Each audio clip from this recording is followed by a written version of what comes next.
One of the biggest frustrations for instructors is that they spend hours grading papers and giving thoughtful feedback on assignments that goes unread by the students who could really use the help. Education researchers have looked into this vexing problem and found that clear, concise, and targeted feedback is often most effective. Canvas has largely streamlined the process for giving feedback on student work with its SpeedGrader function. While this has been a boon for grading, it can be a little click-heavy for the students who wish to read the feedback from their instructors.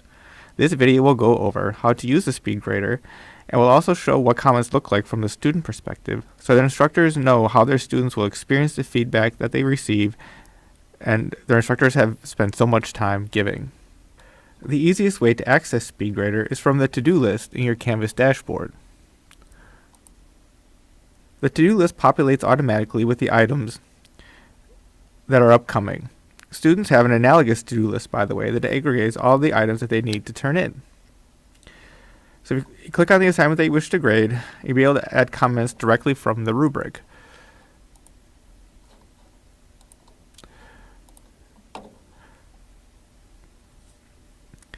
We had a previous video about rubrics, so I'll not go over them in more detail here.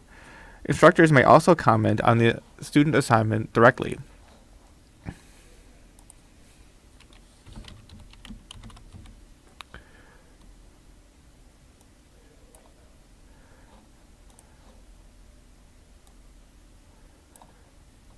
There are lots of different tools in this rich text editor with which you can use to comment on the tools, and I'll let you figure out how to play around with those tools.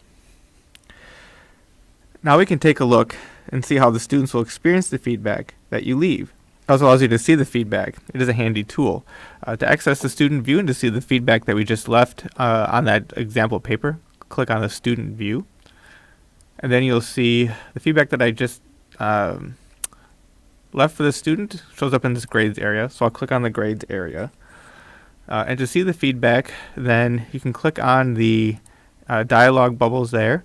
That'll give you the comments that I left. If you click on the rubric, you can see the rubric.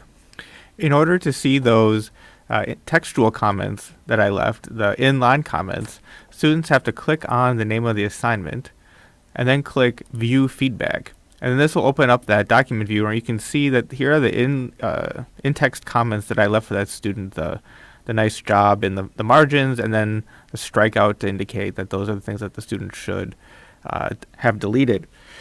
So you'll notice that this is a little bit click-heavy from the student perspective. So and oftentimes these in-text comments go unread by a lot of students. And so that if you do leave comments in this area for students, which is a good idea to do, make sure that you tell the students that they're there so that they'll know to go read them. You'll also notice that the student comment that I left here appears here, and students can actually comment back on the comments that you leave, so you can have a dialogue with the students in the comments section as well. So there's lots of different ways to that the SpeedGrader can facilitate interactions between instructors and students, but it takes a little bit of thought to know how to integrate that into your teaching practice. Thanks.